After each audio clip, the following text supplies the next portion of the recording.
আসসালামু আলাইকুম রহমতুল্লাহি ওয়া সম্মানিত দর্শক, বাংলাদেশের সাবেক প্রধানমন্ত্রী শেখ হাসিনা এখন দিল্লিতে ভারত সরকারের রাষ্ট্রীয় মেহমান রূপে সেখানে আছেন এবং তিনি সেখানে যেভাবে রয়েছেন এমন রাষ্ট্রীয় গুরুত্ব নিয়ে ভারত সৃষ্টির পর কখনই কোনো বিদেশি মেহমান ভারতে থাকেনি। চীনের সঙ্গে জিদাজিদি করে তিব্বতের দালাই লামাকে ভারত আশ্রয় দিয়েছে এবং চীনের সঙ্গে জিদাজিদি করে পশ্চিমা দুনিয়া তাকে, যাকে বলা হয়, বৌদ্ধদের অবিসংবাদিত নেতারূপে গ্রহণ করেছে। কিন্তু দালাই লামার ব্যাপারে ভারতের সকল রাজনৈতিক দলগুলো, মিডিয়াগুলো কখনোই এখন শেখ হাসিনার পক্ষে যে অবস্থান নিয়েছে তার 100%-1 তারা সেই সমর্থন ব্যক্ত করেনি। শেখ হাসিনাকে ভারতে আশ্রয় দেওয়ার যে বিষয়টি, এটি কেবলমাত্র নরেন্দ্র মোদীর ইচ্ছার বিষয় নয়, এর সঙ্গে ভারতের সকল রাজনৈতিক দল যারা ক্ষমতার দিল্লির নিয়ামক, কংগ্রেস, বিজেপি, এই সকল দল, এর বাইরে বিভিন্ন প্রদেশে বড় বড় যে দলগুলো রয়েছে, তারা সবাই সম্মিলিতভাবে বৈঠক করে শেখ হাসিনাকে আশ্রয় দেওয়া, প্রশ্রয় দেওয়া, এই সকল বিষয়ে তারা সিদ্ধান্ত নিয়েছে।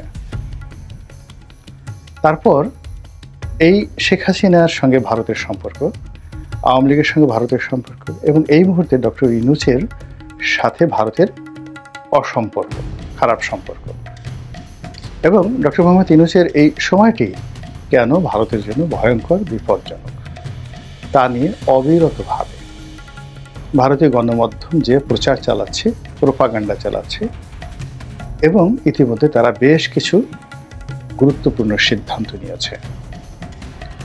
তারা ভিসা বন্ধ রেখেছে, সীমান্ত বন্ধ রেখেছে এবং অনেকগুলো, বিশেষ করে গাড়ির যে যন্ত্রাংশ, এগুলো রপ্তানি বন্ধ রেখেছে। বোঝার চেষ্টা করুন, আমাদের দেশে যে ট্রাকগুলো চলছে, টাটা, অশোক লেল্যান্ড, তারপরে সুজুকি, মারুতি, এরপর মোটরসাইকেলের যে বাজার, মোটরসাইকেলের বাজার অলমোস্ট 99%ই বলতে গেলে ভারতীয় কোম্পানিগুলোর দখলে। সেটি ইয়ামাহা বলেন, হুন্ডা বলেন বা রয়্যাল এনফিল্ড বলেন, পুরোটাই এখন বন্ধ করে রেখেছে। এরপর আমাদের দেশে যে ইলেকট্রনিক্স মার্কেটগুলো আছে, সেই ইলেকট্রনিক্স মার্কেটের বড় বড় যে ব্র্যান্ডগুলো, আমেরিকান ব্র্যান্ড যেমন ওয়ার্লপুল আছে, ইভেন কোরিয়ান ব্র্যান্ডগুলো, চাইনিজ ব্র্যান্ডগুলো, তারাও অনেক প্রোডাক্ট এখন দিল্লি থেকে বা হলদিয়া বন্দর থেকে শিপমেন্ট হয়ে বাংলাদেশে আসছে। তো এই জিনিসগুলোতে তারা বাধা সৃষ্টি করেছে এবং তারা শেখ হাসিনাকে ফেরত দেবে না, সরাসরি বলে দিয়েছে। এখন এই বিষয়গুলো নিয়ে আমাদের দেশে খুব গুরুগম্ভীর সিরিয়াস আলোচনা হচ্ছে না। আমাদের দেশে কি নিয়ে আলোচনা হচ্ছে? সমন্বয়করা কয় দফা ঘোষণা করলেন, তারা সংবিধানকে কিভাবে ছুঁড়ে ফেলে দেবেন, তারা কিভাবে গণভবন থেকে শেখ হাসিনাকে তাড়িয়েছেন, কিভাবে তারা হাইকোর্টের বিচারপতিদেরকে পদত্যাগ করতে বাধ্য করেছেন এবং কিভাবে তারা আগামীতে ডক্টর মোহাম্মদ ইউনূসের উপর নিয়ন্ত্রণ প্রতিষ্ঠা করবেন এবং কিভাবে বঙ্গভবন থেকে জনাব চুপ্পু সাহেবকে তাড়াবেন। এই বিষয়গুলো নিয়ে পক্ষে বিপক্ষে নানা আলাপ আলোচনা হচ্ছে। এর বাইরে কিছু অতিরিক্ত কল্পনাপ্রসূত বিষয় নিয়ে আলোচনা হচ্ছে। পাকিস্তানের সঙ্গে বাংলাদেশের সম্পর্ক এবং পাকিস্তানের সাহায্য নিয়ে, সহযোগিতা নিয়ে আমরা কিভাবে ভারতকে মোকাবেলা করব, আমাদের মিলিটারি শক্তি কি করে ভারতের সাথে ভবিষ্যতে যুদ্ধ করবে এবং আমাদের ইয়াং ফোর্স, তাদেরকে মিলিটারি ট্রেনিং দিয়ে কিভাবে ভারতের মুখোমুখি আমরা দাঁড় করাবো, এগুলো নিয়ে রিটায়ার্ড আর্মি অফিসারদের মধ্যে অনেক নামকরা জেনারেল তারা প্রতিনিয়ত বক্তব্য দিচ্ছে। এবং বাংলাদেশে কালেমার পতাকা লা ইলাহা ইল্লাল্লাহ মুহাম্মাদুর রাসূলুল্লাহ, এই কালেমার পতাকা উড়ছে পথ করে, এবং ফিলিস্তিনি জনগণের পক্ষে এখানে যুদ্ধ করার জন্য একটা বিরাট জনমত তৈরি হয়ে গেছে। এবং যারা ধর্মীয় সংগঠন রয়েছেন তারা নিজেরা আলোচনা করছেন যে আল্লাহ রাসূল হুজুর পাক সাল্লাল্লাহু আলাইহি ওয়াসাল্লাম যে হিন্দুস্থানে মুসলমানদের যে বিজয় সূচিত হবে, গাজওয়াতুল হিন্দ, এটির যে ইঙ্গিত দিয়েছেন ওটি শুরু হয়ে গেছে এবং এটি বাংলাদেশ থেকে শুরু হবে এবং বাংলাদেশ থেকে এটা সোজাসুজি দিল্লি হয়ে, আফগানিস্তান হয়ে, পাকিস্তান হয়ে একেবারে বাইতুল মুকাদ্দাস পর্যন্ত পৌঁছে এরপরে মক্কা মদিনা পর্যন্ত পৌঁছে যাবে। তো বোঝার চেষ্টা করুন, 18 কোটি মানুষের মধ্যে যদি এটা বিরাট অংশ এইভাবে চিন্তা ভাবনা করে তাহলে কি পরিণত হতে পারে।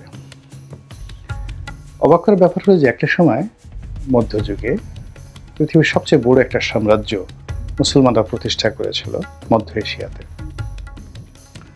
যেটির নাম ছিল খাওয়ারজাম ডাইনেস্টি। ওই সময়টাতে তারা ছিল পৃথিবীর 1 নম্বর যাকে বলা হয় পরাশক্তি, আজ আমেরিকার মতো। আজকে রাশিয়ার একটা বিরাট অংশ, সমগ্র মধ্যপ্রাচ্য, ইরান, এরপর চীনের বিরাট অংশ। এই যে এখনকার যে উইঘর মুসলিম দেখেন, এই পুরো এলাকাটা খাওয়ারজাম ডাইনেস্টির আন্ডারে ছিল।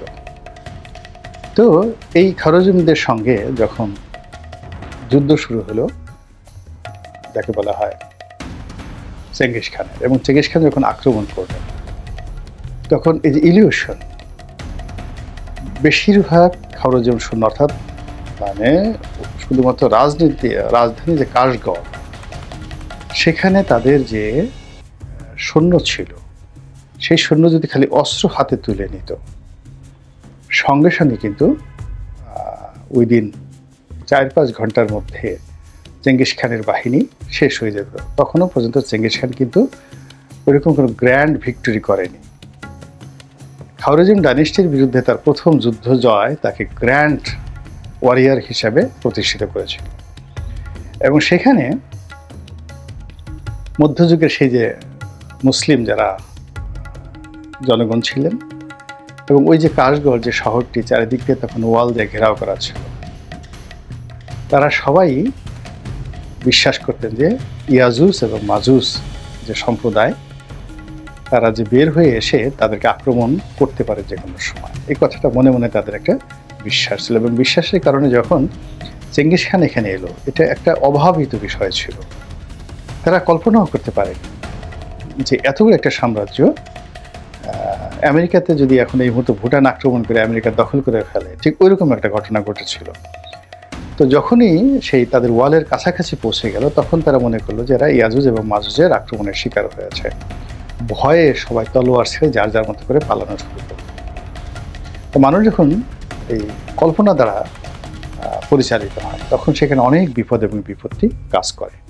তো এই মুহূর্তে আমাদের বাংলাদেশে ইসলামী আন্দোলন, ইসলামী খেলাফত, তারপরে শেষে ইসলামী হুকুমাত, দিল্লি দখল, দিল্লি বিরোধিতা, ভারত বিরোধিতা, এই সমস্ত নিয়ে যে সকল প্রচার এবং প্রোপাগান্ডা হচ্ছে তার 0.01% কোনো বাস্তবতা নেই, কোনো কিছুর বাস্তবতা নেই, শুধুমাত্র কল্পনা থেকে। আপনার ইচ্ছা মতো আপনি কল্পনা করছেন, গান কবিতা রচনা ওভাবেই হচ্ছে। বাস্তবতা হলো যে আমরা যখন এরকম কল্পনা করছি দিল্লি দখলের, দিল্লির সঙ্গে যুদ্ধ করার, তখন দিল্লি কিন্তু বসে নেই। তারা এটা খুব সিরিয়াসলি গ্রহণ করেছে, ভেরি ভেরি সিরিয়াসলি গ্রহণ করেছে। এবং তারা যেভাবে রণবাদ্য বাজাচ্ছে, যেভাবে প্রচারণা করছে এবং যেভাবে পুরো বিষয়টিকে নিজেদের অস্তিত্বের তারা যাকে বলা হয় ভিত্তিমূল হিসেবে গ্রহণ করেছে, তা যদি আমরা এখনও বিচার না করি, বিশ্লেষণ না করি, তাহলে আগামীতে আমাদের জীবনে ওই যে খায়রুজামের যে মুসলিম ডাইনেস্টি, তাদের যে অবস্থা হয়েছিল ঠিক তদ্রূপ অবস্থা হবে। এখন শেখ হাসিনার ব্যাপারে ভারতের কিন্তু খুব বেশি যাকে বলা হয় আগ্রহ ছিল না, এবং শেষের দিকে অর্থাৎ জুলাই আগস্ট বিপ্লবের এই সময়টিতে সম্পর্কটা একেবারে তলানিতে চলে গিয়েছিল। তো ভারত মূলত শেখ হাসিনাকে গ্রহণ করেছে ভালোবাসার জন্য নয়, তাদের পররাষ্ট্র নীতির কারণে, এখানে তাদের বিনিয়োগের কারণে, তাদের 7 সিস্টারের নিরাপত্তার কারণে, পাকিস্তানের কারণে, চীনের কারণে এবং আমেরিকার ইনফ্লুয়েন্সে। তো এই সমস্ত কারণে কি হলো, আমরা এই বাংলাদেশে যত বেশি নড়াচড়া করছি, দিল্লিতে শেখ হাসিনার গুরুত্ব তত বাড়ছে, হোয়াইট হাউসে শেখ হাসিনার গুরুত্ব তত বাড়ছে, এবং ইংল্যান্ডে, ফ্রান্সে, পুরো ইউরোপে আওয়ামী লীগের গুরুত্ব বেড়ে যাচ্ছে। তো এর ফলে কি হলো, ভারত এখন প্রকাশ্যে বলে দিতে পারছে যে কোনো অবস্থায় তারা শেখ হাসিনা কে, এখন শেখ হাসিনা কিন্তু শুধু শেখ হাসিনা বলে না, ভারত বলে শেখ হাসিনা জি। আমরা যে মোদিজি বলি, তারা শেখ হাসিনা জি, অত্যন্ত respectable, your honourable, your Excellency, এটাকে হিন্দিতে তারা শেখ হাসিনা জি বলে প্রকাশ করার চেষ্টা করছে। তারা কোনো অবস্থাতেই শেখ হাসিনা জিকে ফেরত দেবে না, তারা বলছে আমাদের শেখ হাসিনা।